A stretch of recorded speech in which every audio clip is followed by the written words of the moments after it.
গত 13 জুলাই বৈষম্যবিরোধী ছাত্র আন্দোলন জাবিয়ার সমন্বয় কমিটি গঠন করা হয়। জাহাঙ্গীরনগর বিশ্ববিদ্যালয়ে ও সাভার এলাকায় ফেসিবাদের বিরুদ্ধে আন্দোলনের নেতৃত্ব প্রদান করে বৈষম্যবিরোধী ছাত্র আন্দোলন জাবি। গত 5ই আগস্ট আমরা আমাদের কাঙ্ক্ষিত সফলতা অর্জন করি। এই পুরো সময়টিতে আমরা সকলে একই লক্ষ্যে কাজ করে গিয়েছি। 9 দফার উপর ভিত্তি করে কোটা সংস্কার আন্দোলন ফেসিবাদ বিরোধী আন্দোলনের রূপ নেয়। 5ই আগস্টের গণঅভ্যুত্থানের পর একটি অন্তর্বর্তীকালীন সরকার গঠিত হয়, কিন্তু পরবর্তীতে দেখা যায় যে 9 দফার উপর ভিত্তি করে সাধারণ মানুষ জীবন বাজি রেখে আন্দোলন করেছে, সেই 9 দফার অন্তর্ভুক্ত দলীয় দেশভিত্তিক ছাত্ররাজনীতি নিষিদ্ধ, জুলাই হত্যাকাণ্ডের সাথে জড়িতদের বিচার এবং আহত ও ক্ষতিপূরণের দাবিগুলোতে বৈষম্য বিরোধী ছাত্র আন্দোলন এক প্রকার নিশ্চুপ রয়েছে। বৈষম্য বিরোধী ছাত্র আন্দোলন বর্তমানে একটি সরকার দলীয় ছাত্র সংগঠনের মতো ভূমিকা পালন করছে।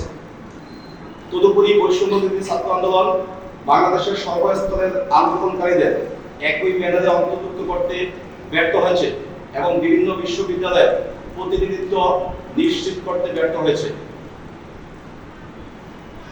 একই সাথে এই ব্যানার এখনো বজায় থাকা আন্দোলনের সর্বপেশার, সর্বস্তরের এবং সর্বদলের মানুষের অংশগ্রহণের ইতিহাসকে মেলান করে দিচ্ছে।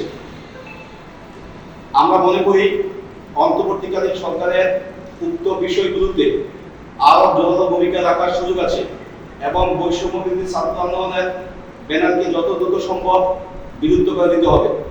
এর পাশাপাশি বৈষম্য বিরোধী ছাত্র আন্দোলন জাবির কতিপয় সমন্বয়কে জাহাঙ্গীরনগর বিশ্ববিদ্যালয়কে জাতীয় পর্যায়ে তুলে ধরতে অদক্ষতা, সহযোদ্ধাদের প্রতি বৈষম্যমূলক আচরণ ও গত 18 সেপ্টেম্বর সাবেক ছাত্রলীগ নেতা ও সন্ত্রাসী শামীম মোল্লার গণদোলাই ও পরবর্তীতে পুলিশি হেফাজতে মৃত্যুর ঘটনার ভিডিও ফুটেজ ভিত্তিতে সমন্বয় কমিটির একাধিক সমন্বয়কের নাম উঠে আসলেও সে ব্যাপারে ব্যানার কোনো ঐক্যবদ্ধ অবস্থানে আসতে না পারায় আমরা সমন্বয় পর্ষদের 17 জন পদত্যাগ করছি।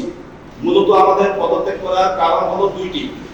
বৈষম্য বিরোধী ছাত্র আন্দোলন জাবির কতিপয় সমন্বয়কের বিতর্কিত কার্যক্রম ও ব্যক্তিগত প্রভাব খাটিয়ে নিজ স্বার্থ উদ্ধারের প্রচেষ্টা।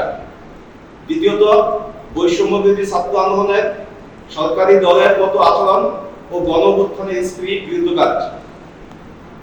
আমরা মনে করি 5ই আগস্টের দ্বিতীয় স্বাধীনতা সর্বস্তরের, সর্বপেশার ও সর্বমতের কোনো একজন বা দুইজন কিংবা কোনো একটি মত এই আন্দোলনের একক কৃতিত্বদারী নয়। একই সাথে সহস্রাধিক শহীদ ও আহতদের রক্ত ও অঙ্গ প্রত্যঙ্গ বিসর্জনের মাধ্যমে অর্জিত এই নতুন বাংলাদেশ শুধু একটি গোষ্ঠীর নয়, বরং সকলের। গণমানুষের মেহনত, ঘাম ও রক্তের ফসল এই দ্বিতীয় স্বাধীনতাকে সমুন্নত করতে এবং এর স্পিরিটকে লালন করতে যার যার জায়গা থেকে আমরা সর্বাত্মক প্রচেষ্টা চালিয়ে যাব। পদত্যাগকৃত সমন্বয়ক ও সহ সমন্বয়কদের নাম ঘোষণা করছি: আব্দুল রশিদ জিতু, রুদ্র মোহাম্মদ শফিউল্লাহ, হাসিব জামান, জাহিদুল ইসলাম ইমন, জাহিদুল ইসলাম, ফাহমিদা ফাইজা, রোকাইয়া জান্নাত জলক, মিশু খাতুন, রাফিদ হাসান রাজন, হাসানুর রহমান সুমন, আব্দুল হাই স্বপন, নাসিম আল তারিক, ইন্দিরা মজুমদার, জিয়াউদ্দিন আয়ান, তানজিম আহমেদ, জাহিদুল ইসলাম বাপ্পি, সাইদুল ইসলাম।